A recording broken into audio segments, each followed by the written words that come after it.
What is going on? This is Jay Bradford on the Jay Bradford Win the Day with Jay show. And look, I have a amazing guest today.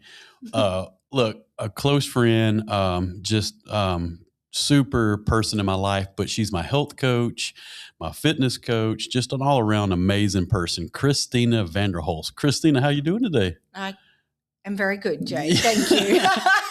Look, so Christina is a little bit anxious about being on the podcast. We've been laughing a little bit pre-show here, and Christina, I'm so happy you came here today. I'm excited to be here, honestly, albeit very anxious, but I am excited. Yes. So thanks for having me. Look, all listeners and viewers are going to be so excited about this show because I've talked about you nearly on every episode, like almost every episode I really have. So I just want to give you guys a little bit of background about Christina, and then I'm going to let her talk about herself. But I really wanted to set the stage, Christina, for our listeners and viewers where they kind of understand who you are, you know what I mean? And kind of some of the things you've accomplished. So Christina, aside from being an amazing person, a wife, a friend, and all those great things, she was a CrossFit Games. You were in the CrossFit Games? Well, to regionals, yeah. The regionals. Yep, several times. Which is a really big deal. So explain, like, what is the percentage to get to regionals? Gosh, and this was a while ago, Jay. I mean, it's a small percentage. I mean, you're probably top 1%, 2% of the CrossFitters at the time to get all over the world, right? Yeah, all across the world. So yeah. Which is, enormous feat, by the way. She says it like, oh, I got to CrossFit regionals. But anyway, Spartan athlete. Yeah. So, I mean, that you were not just someone that did some Tough Mudders and all these things. You were actually a sponsored Spartan athlete. Yeah. And I'm going to post some pictures of you. I did some recon. I downloaded some pictures of off your Instagram, and look, you looked pretty tough on the Spartan athlete stuff. I mean, that's another 1%. I don't think a lot of people are Spartan athletes. No. Well, maybe. I mean, you can be an athlete. I just happened to be part of their team. It was super fun. Definitely super fun. And, you're an attorney by trade, Yes. Which I didn't know, by the way, for about 2 years. You never mentioned that. Come on, Jay, I never spoke to you. When we first met, I never spoke to you. Yeah, I'm getting to that. I met Christina at the CrossFit gym, and she was doing special workouts. Aside from all of us normal people, you would always be in the back corner doing all these specialty workouts. She never talked. She never said anything. I thought she was the rudest person I ever met until we were stuck on a trail together for about 4 hours walking 11 miles at Oak Mountain. So that's how we formed our bond. And through another mutual friend of ours, Paula, and Christina came on a hike, and I was like, hey, I recognize her from the gym. And but anyway, she was an attorney by trade. You were in the Australian military. Yeah, 17 years. I mean, now you're in Birmingham, Alabama. So that's a lot of life experiences. And I wanted to set the stage, Christina, just to tell people all these things, because we're going to talk about them in depth and let you talk about them. But growing up in Australia, how was it? Like, I mean, how was your childhood? How was it different than in the United States? I mean. Okay. I thought about this a little bit because you did let me know that you're going to ask this. So, and I can't compare it to the United States, right? But I do know. So I had a very independent childhood. I'm one of 4, so I have 2 sisters and 1 older brother. I'm the youngest by 6 years. So, in primary school, I used to walk to school, right? Yeah. There was no school bus because I didn't need one. It was just down the block. I was very fit then. I used to run a lot and do little athletics and all the things. Parents were both working, so very busy. My eldest siblings were doing what they were doing. High school, moved locations. Our high school was a little bit different to what it is here, but maybe just because of the time, not necessarily the country. Yeah. So here you've got a lot of sporting activities within a high school. We didn't really have that in Australia, and maybe they do more so now. And to be honest, I was a bit too cool to play sport in high school. However, I was thinking about this. I'm like, but I was always fit. And it's because I would ride my bike everywhere, literally everywhere. I lived on the coast, so very coastal. Is that where the quads came from, riding your bike as a kid, Christina? Yes, probably. Yes, I was born with great quads, but yes, very strong. So a lot of bike riding, a lot of independence, a lot of outdoor activities through both primary and high school. Different to America, just because our school systems were a little bit different. And it's different to today. Like I'd hate to compare. I think if I went back to Australia, it'd be very similar to what it is here in the US. But remember, we're also a much smaller population. So our schools were smaller. It's funny, this morning I was meeting with some people and they were talking about their high school graduating class being like 500 people. I just can't imagine that. I think mine was 75 maybe. Wow. Not even. Like our school's just a little bit smaller, but in totality, the Australian population's a lot less than the US population. So that's so, ever since I've known you, it's always been so intriguing. You're probably my closest friend that I know that's from a different country, that grew up in a different country, right? Like I've met a lot of people transit, but so it's been great for me to I understand you a lot, and I understand the culture because I know you. We spend a lot of time hiking and talking and doing these things, but it's interesting because I see the differences, from growing up in America to listening to you talk about just situations in life and different things. And so you talked about being a runner. So were you like? Did they have like were you in track and field and stuff growing up in high school or? Well, yep. So started primary school. So we had a thing called little athletics. So on the weekends, or the young whippersnappers, I call them. So all us young kids would go to the local oval, right, and do activities. You do the different sprinting events or 400s. You jump and throw things like shot put and javelin, and you'd get little tickets that would give you your accomplishment, maybe a placing and maybe accomplishment, and you do that every week for months on end. Wow. And then at the end you'd get most improved or whatever. So that was called little athletics. And then we had amateur athletics, which was in the afternoons, and that was for the older kids, I guess. But at school we still had it. We did school sports and things like that, but it was just very within the school. You could go from the school to district events, to state events, to national events. So I would do those. So you were doing the Spartan Games before the Spartan Games, So you were proving yourself as a young person. That's pretty incredible. I didn't know that. So did you join the military, Christina, right after high school, or did you go to college first? Or so that was my college. So okay. Yeah. So I joined the military academy, so equivalent of West Point here. So it was the Australian Defence Force Academy. So joined straight. See, I always knew you were special forces, but go ahead. Go ahead, Christina. So went straight from high school. I was actually just turned 17. I started school young. So graduated from high school. Then about 2-3 months later, joined the military, went to the Australian Defence Force Academy. Awesome. In the Army. So, but we also, the academy was for Air Force, Navy, and Army. And so, spent 3 years there getting an arts degree. And then 1 year in the Royal Military College. So 4 years of training to then graduate as an officer in the Army. So I've never known this. I mean, I knew you were in the military, but I never knew you went to what's equivalent of our academies in the U.S. That is a big deal. I mean, you say that like, I went to the Australian academies and blah, blah, blah. I mean, that's so I'm sure there was some type of acceptance deal there, right? Like not just everyone can go to West Point. So I'm sure. Yeah, lots of interviews, having good grades at school, I guess having the right aptitude according to the selection criteria. I was as I look back, I think I took a lot of it for granted. I was very blessed to go. No, that's a huge deal. I know so that got me a university or a college degree, right? So in Australia at the time, I wanted to go to university. I wanted to study law, but I was like, we weren't that financially stable. So I was like, I did this thing called Army Cadets, right, when I was in high school, and that got me interested in the military Yeah. or army. I enjoyed it, and so then I applied for that That, academy and I got in, which that is is exciting. that is really cool, Christine. Because I want to just pause because I'm just learning this right Mm-hmm. now about that. I mean, I knew he's in the military, but I have so much respect and reverence for people that go to the military academies because, like I said, it's a college and you're in the military, but you have to be a, a different person to do that.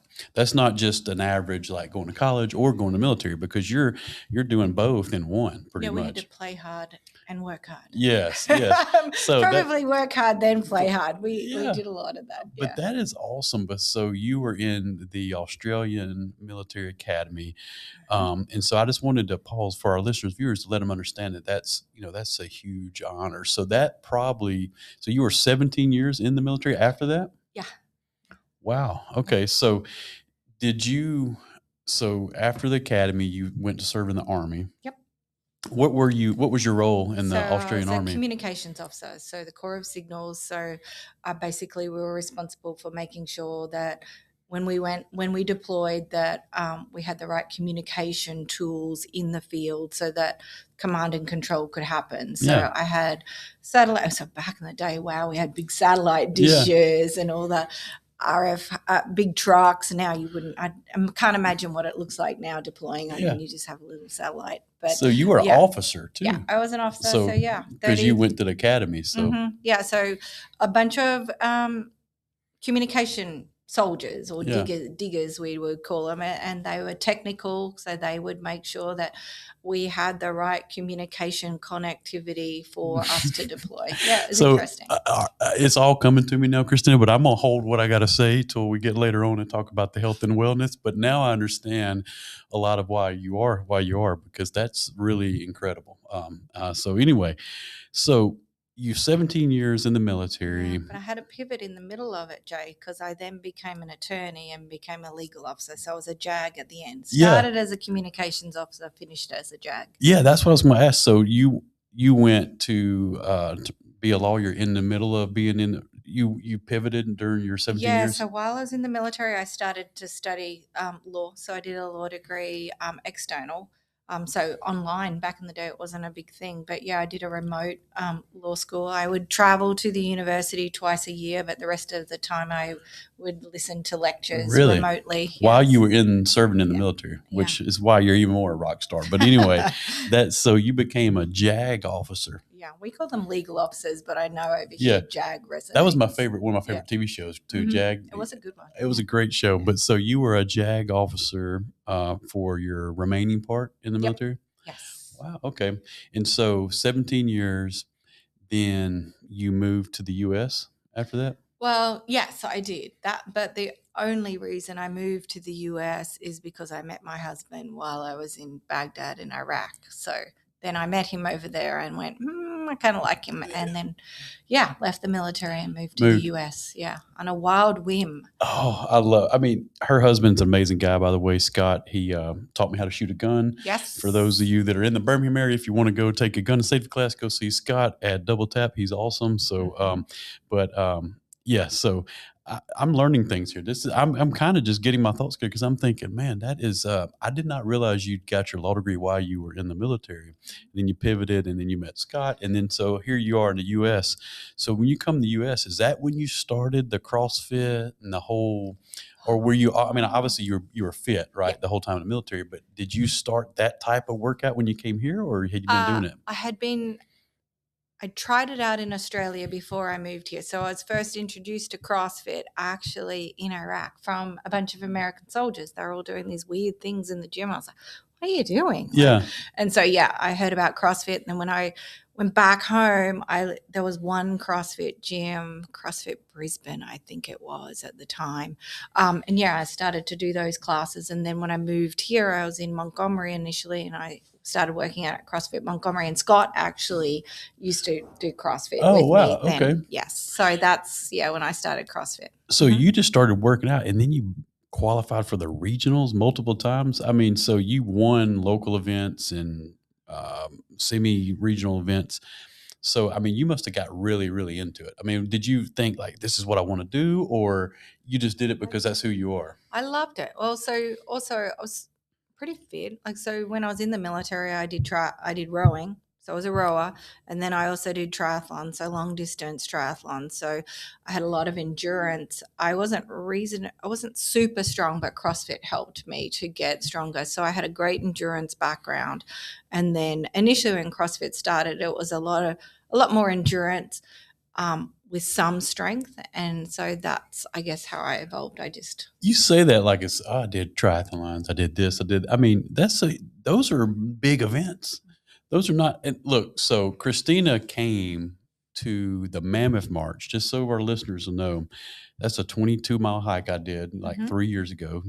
Christina just shows up in the parking lot. Jay, we're here to help you. So she does 15 miles of the Mammoth March. Then we're at a parking lot, and then she runs 5 miles back to your car because she had an event that evening. And I remember thinking, like, what in the world? And you just came and did that on a random Saturday. Like, but it's because of your consistency, and that's what we'll get to. So CrossFit. So how did you morph? I mean, you did the regionals numerous times. Yep. So how did the Spartan athlete, was that during this time or did that come No, that came after? after. So CrossFit, it's a tough sport. Yeah. I think I just got a little burnt out, right? Mm. I just got to the point of it was a lot of training, a lot of investment. I was working full time as well. And I just needed a break. And I always like to be doing things, fitness things. Yeah. And so I did a Spartan race and it was super fun. And I think I came second. And so because of that, I was like, let's do some more of these. And then I qualified for Worlds, and then I got picked up on the Spartan team pretty quick. So, yeah. Yeah, I would imagine so. I would pick you up if I was the coach of the Spartan team. I mean, so how many Spartan events did you do, Christina, as a Spartan athlete, like a sponsored one, or do you So know? yeah, no, I don't know off the top of my head, but when we were on the team, I did all the whole national circuit. So that might have been like 10 events in a year. So it was a Wow, lot and a lot of like big travel. Yeah, events. big. So we'd pop out to Utah and, Wow. I went to Seattle and raced out there. So it was a lot of travel. Super fun. Look, Super fun. Christina, you're one of the most interesting people I know in my life. I mean, seriously, I tell my wife this all the time because you have so many life experiences that you really never talk about. Like I'm learning things as we're talking here. I mean, I knew you were Spartan athlete, but I didn't know you did like it was a circuit or whatever. I don't know a lot about the Spartan, deal. I just know they have, different Yeah. events and different things.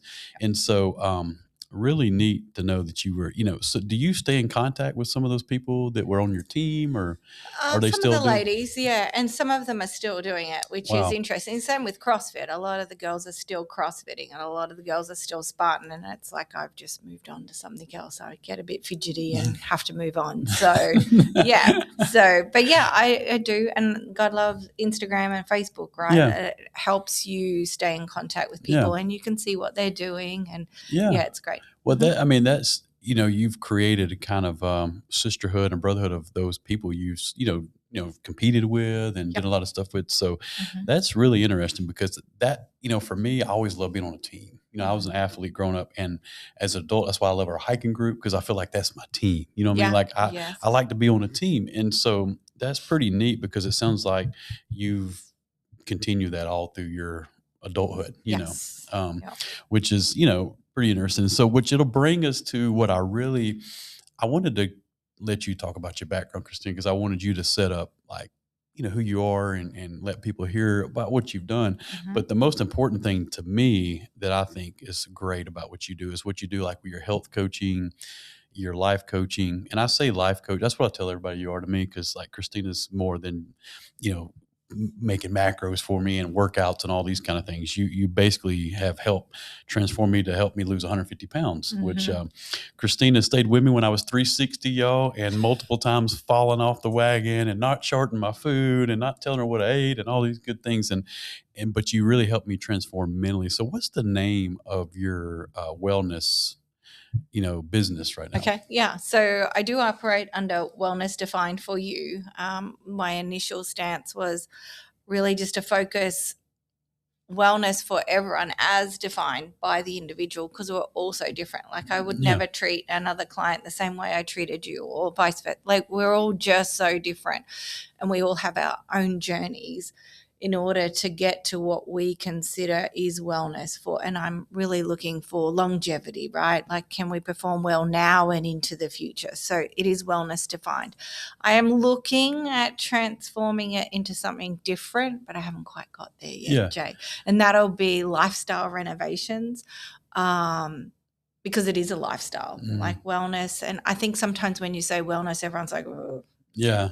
But if I say it's your lifestyle that we're renovating, and there's so many different facets with that. So we're going to transform it into lifestyle renovations. And you are absolutely amazing at it. I'm telling you, Christina, I cannot say enough great things of how you've helped transform my lifestyle.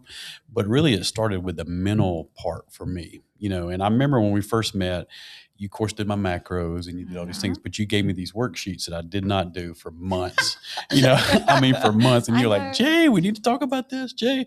But I'd never heard of non-negotiables. I had never heard of, you asked me some tough questions like, who are you? Like, who do you see yourself as? Like, what do you, I think some of the things you do in the lifestyle coaching is so great. I mean, it's so high level and it's so much, anybody can follow a diet like you and I talked about and lose weight, but transforming your life is a whole different thing. Yeah, it's a big thing and it makes a huge difference. I always like, and I don't know why I am the way I am. Like I just love to compete. I really do. And I love fitness and I enjoy being out there and meeting fit people and competing. So for others that have never experienced that joy, but I know they want to do something, right? Something physical. I think as human beings, we're designed to do physical things. Otherwise we wouldn't be built the way we are. Yeah. And it's not always the same. Like some people are good at running, some people are good at swimming, or all the other things. Like some people are good at catching a ball, not this girl at all, at all. But I like the idea of allowing people to imagine what they would like to do or be so that we can get them there. And it doesn't necessarily, it is what you are today. Like I have a lot of, when I was in Australia and I ran a lot, I ran with and I was younger at the time, I ran with 50-year-olds who had only just started running, right? And they'd only just started to realize how good it felt to do that physical activity. But it took time for them to realize that. And so that's why I like to work with people to try to accelerate that ability to imagine the what if. Especially if you didn't grow up doing sports or fitness as a child. It'd be like I always imagine I didn't ski until I was about 18, right? And I didn't know how to ski. And the person I was skiing with had skied since he was 3 years old. And so when he got me on that mountain, I put on skis and I was freaking out when I was just standing there, right? And he was kind of like, what the hell's wrong with you? Why don't you like this? Why? And I was scared. Now, after time, I got to learn to ski and I enjoyed it. But right then and there with those skis on, standing flat and moving and freaking out, feeling very out of control, I couldn't imagine skiing down a hill and enjoying it. Oh, yeah. Yeah, right. So sometimes I imagine that when you're new to fitness or new to wellness, if it's something that you haven't done, it's scary, right? And it's difficult to imagine what you would like to be. So like for you, right? Like I would ask you constantly, where do you want to be and what do you see? And imagine, because then we can build on that. We can build your daily activities and your weekly activities, and then things will start to change. But you have to imagine what it could be to get there. You are so right. And I think that's where you help me at. And I know you've helped other people, tons of people, clients that you work with. But that mental part and the mental, I remember you sent me a lot of podcasts and like YouTube things. And one in particular, and I can't remember who it was a doctor about rewiring and training your brain to think differently. I never thought about that, Christina. I mean, and that's something I think people see me now like, oh man, Jay lost 150 pounds. He looks different. But that's just an outward of some of the stuff I worked Yeah. on with you Yeah. for 2 years, by the way. It's a lot. So Christina worked and endured my 2 years of keto and all these things. I remember one time we had a conversation and I was like, Christina, I think I want to up my protein. And you were like, Jay, no, what the hell are you doing? No, you don't want to do this, blah, blah, blah. And you were like basically telling me it's not all that. It's not all that. Now I understand that. You know what I'm saying? But that rewiring your brain and your thought process was huge. I've thought about that episode and I've listened to it a bunch of times, but it really resonated with me. And I think when I finally got that is when I started to make change. But I thought about, but that's why you're so great at the lifestyle renovation, because anyone can help someone lose 10 pounds or 15, if you stick to, calorie deficient diet or all these different things. But when you want to see true lifestyle change, you have to transform your brain. Oh, absolutely. Yeah. Yeah. Yeah. And And we're conditioned from very young, right? And we don't know it. We don't realize it until we start to analyze what we do on a daily basis. And why do I do that? And sometimes it's uncomfortable. I know we made you uncomfortable quite often. Yeah, which was great now, though, that I think about it. Yeah. But we have to, change can be very difficult. And sometimes it's because we're wired a certain way because of the way we were brought up or the environment that we're in, all the different reasons. Yeah. Well, and I remember one time, Christina, we were talking and, I take a lot of family trips. I'm a big family guy. I love my family and we do a lot of stuff. And you're like, Jay, well, why do you do it? Well, you don't have to do this or you don't have to do that. And that made me really pause and think, because I always, hey, we're going to the beach. Where are we going to go eat at? Every day of the week or, all these things. Well, now when I go on vacation, I don't plan it around like my food. Yep. But I was programmed my whole life that's how I thought, you know what I mean? And I think that's that, I want to be really transparent to our listeners and viewers. And that's the biggest change I think you helped me with. I've worked out my whole life. I was an athlete and I could eat right at times, but now I don't even think about what I do because this is who I am. But I never would have got there if it would have been for you helping with the mental part for a long time. So what do you think the biggest mistake is, Christina, that people make when they're trying to get healthy? Like, what do you think about that? I think they try to make change too quickly and make too many changes, which can be overwhelming. So I think it needs to be one change at a time and not a dramatic change. We're creatures of habit. And so in order to make a lifestyle change, you've got to change the habits or understand why you have that habit and change that habit if it's not serving where you want to go. So I think it's incremental change and also change that resonates with yourself. Like, I mean, if you're trying to make a change or lose weight, to say you're trying to lose weight for the wrong reasons, it's not going to hold. Like, you've got to, like you said, right? So the biggest change for you has been your mental, I guess, the way you see things and the way you act based on how you think now. And as a result of that, your weight has come off. It's not because what exercise you did or what food you did or didn't eat. It's now you think more holistically about your body, the inputs and the outputs. So I think, but that was because of your why. Why am I doing this?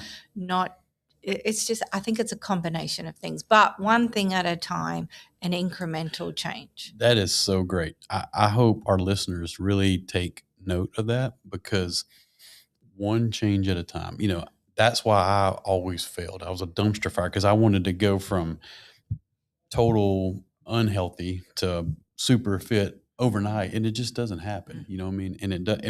But I think we're programmed that way. Yeah, all or nothing. Yeah, all or nothing. And I would, I'm not eating this. And I remember you would always say, "Well, Jay, don't focus on the things you're not doing or this, And so being mindful of how you feel during the process too. You've helped me with that. But and so it goes right into the sustainability is more important than intensity. And you've talked about that a lot. I mean, just like in your own life, you went from a CrossFit athlete to a Spartan athlete, and now you're not doing those things.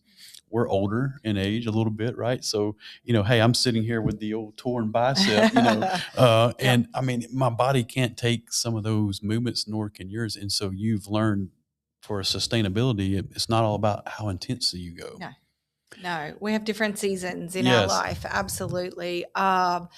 And I think, and that's the other thing, like I'm going to give you an example of myself. I've had to make a lot of changes, right? Like I was very wired. I was very fit. I was very busy at work. So both of them are stresses. In my mind at the time, they weren't stresses, right? Like what I've learned from experience, you've actually received in guidance because I did a lot of bad things to my body, right? So I've done them all. That's why you're a great life I've coach. burnt the candle at both ends and in the middle. So I trained too hard, worked too hard, and not recover. So I became a dumpster fire, super fit on the outside, but terribly unhealthy. And so I've learned a lot from that. But yeah, you have to be very mindful and you have to listen to your body.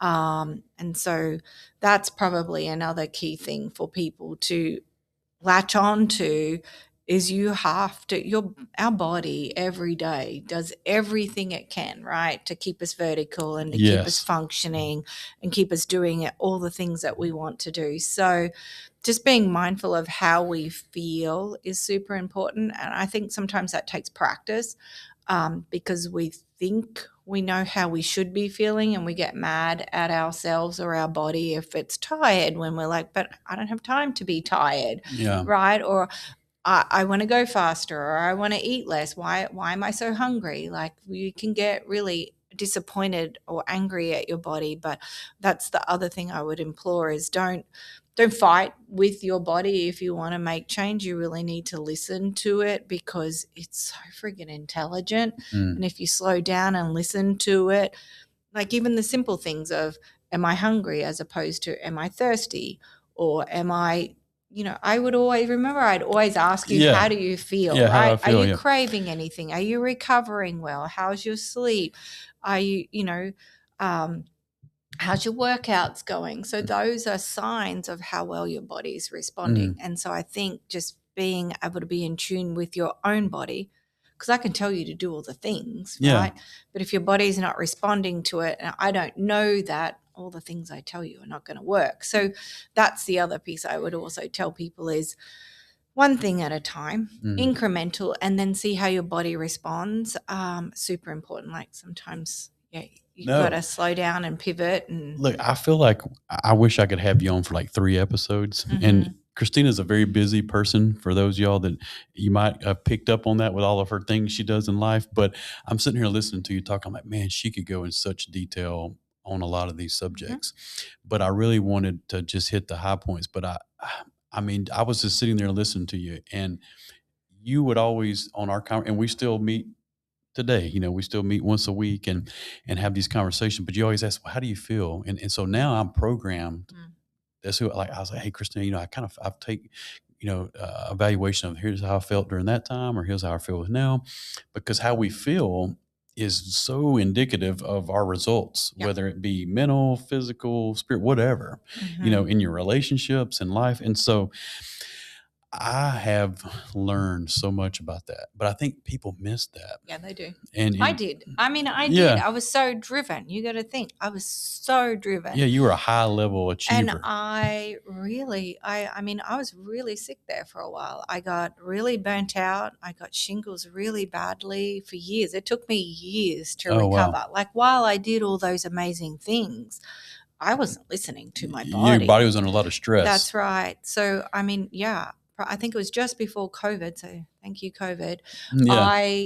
So it was interesting when I don't know if I've ever told you this. When I got shingles, oh gosh, I was on fire. I was so Those fit. are super painful, by the way, too. I've heard. I've never had them. I don't want them. It wasn't very fun. I was at probably the peak of my fitness, right? I've raced well at Spartan. I was running here at Oak Mountain on some really hard trails, just totally killing it. I was really fit, really, really fit. And then I wasn't. I got shingles and wow, I tanked it.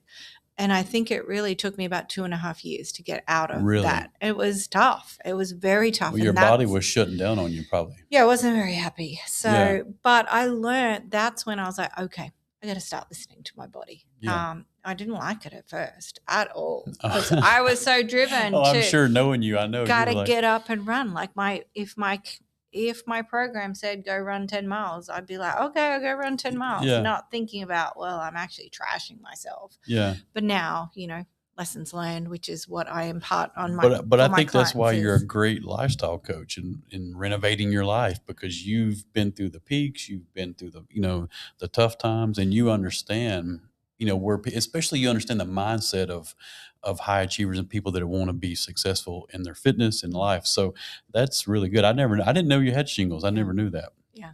See, I just learn stuff about you all the time, Christina. know. Yeah.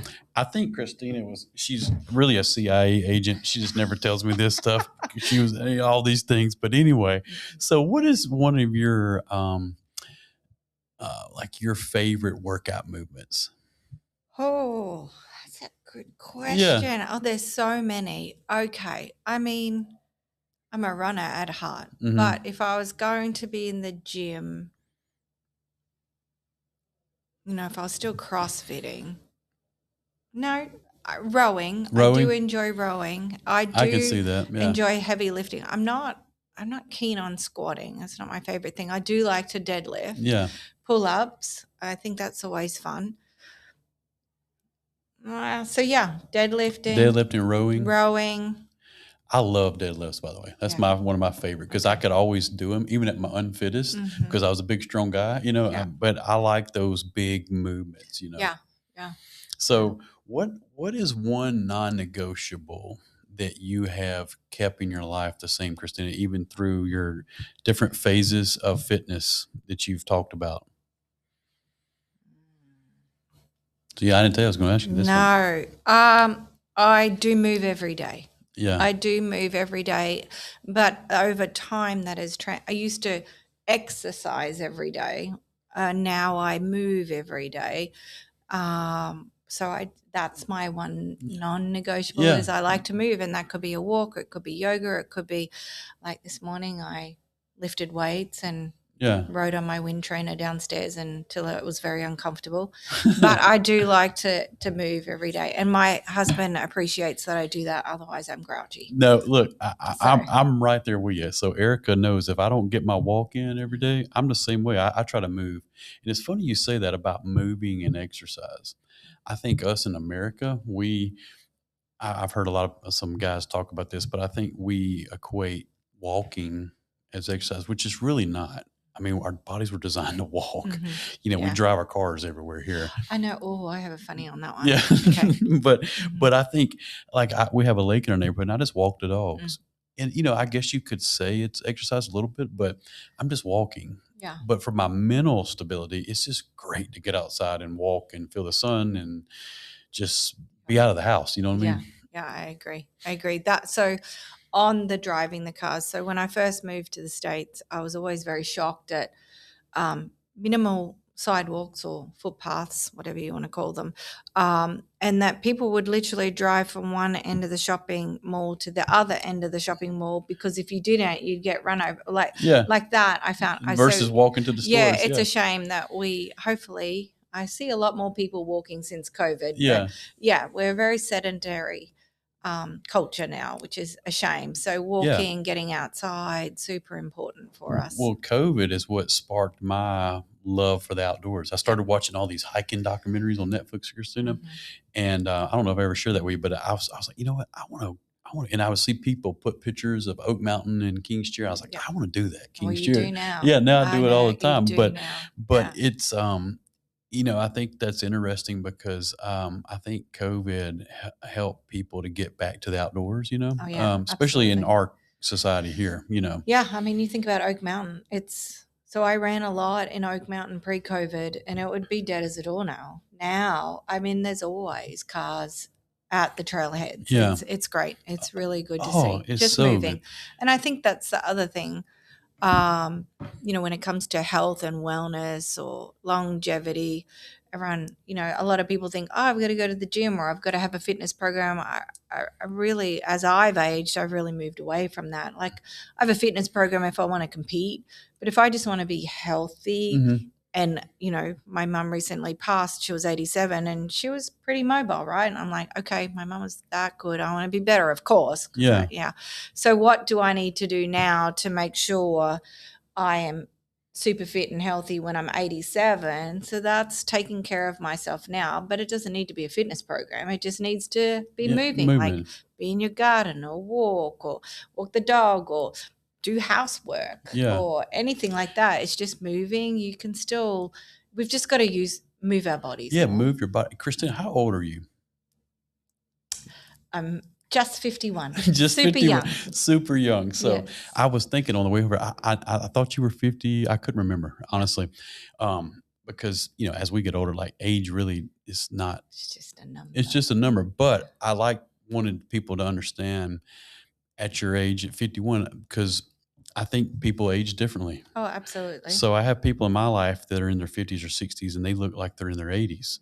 And I want to be the other way, right? Mhm. So that's why I hike all the time. I walk and do these The things. more we can do, the younger we are, the better. But it's never too late. No, it's never too late. It's never too late. My mom is 69, I think. Mm-hmm. And man, she outwalked me down this hallway, kind of like you.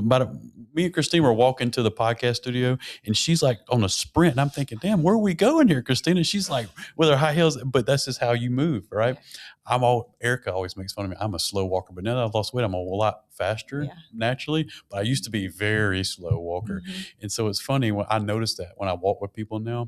But my mom reminded me how she's always like, but she's, she's petite, she moves around, and she had knee replacement, and she was, a month later she was walking, So, but what does win the day mean to you, Christina? Oh, that's a great question. Yeah. What does it mean? To me, it means I'm a big goal achiever, right? But if you break it down, win the day, have I done the things that serves myself and my loved ones in an intentional way? Yes. And being intentional on a daily basis is super important. So for me, have I intentionally achieved whatever goal I wanted to achieve that day?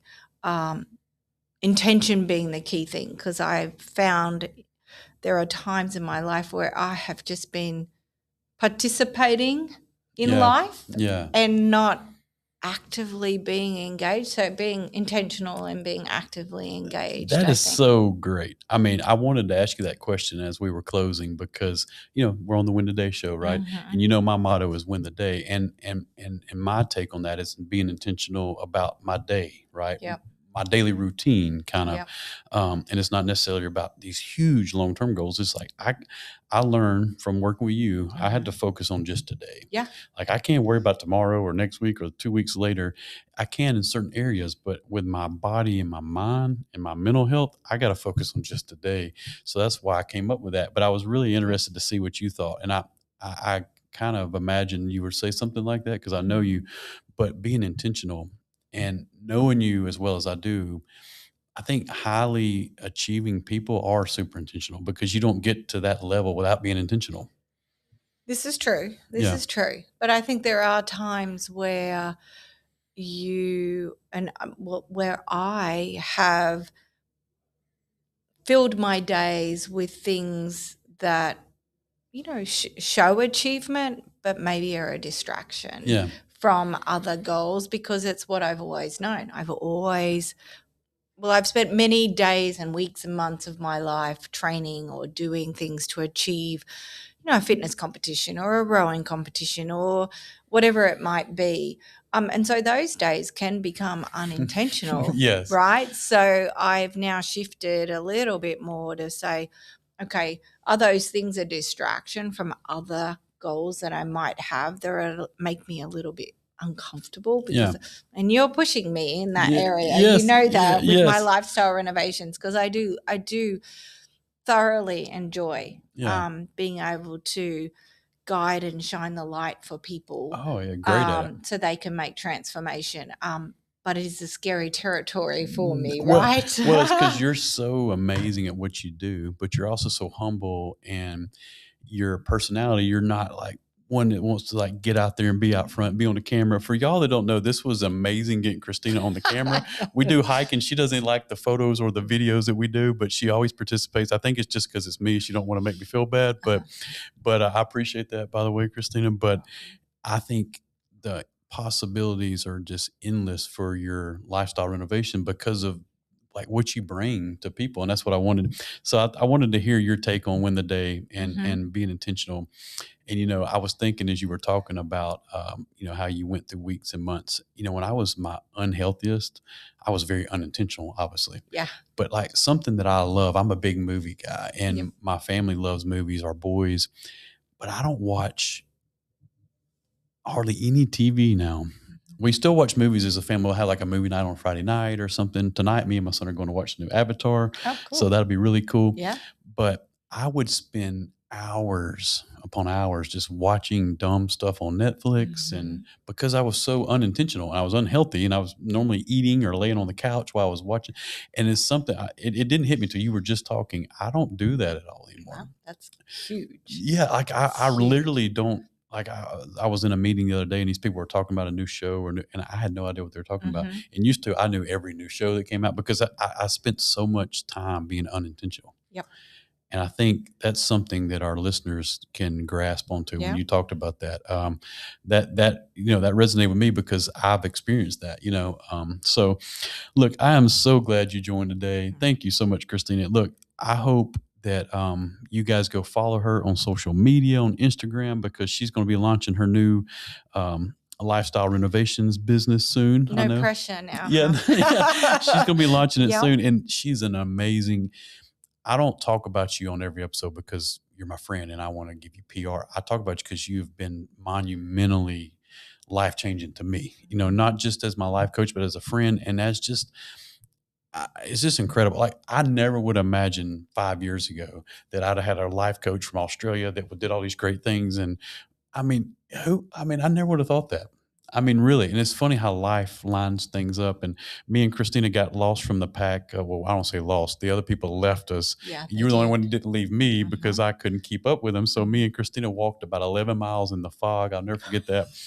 And you were just asking me all these questions. And I'm thinking, man, this lady knows a lot of stuff. And you were talking about non-negotiable. I never even heard that. And you were like, well, how do you feel? And then it was soon after that, you started being my life coach and health coach. And I'm so thankful for that day because it led to what I am today. Yeah.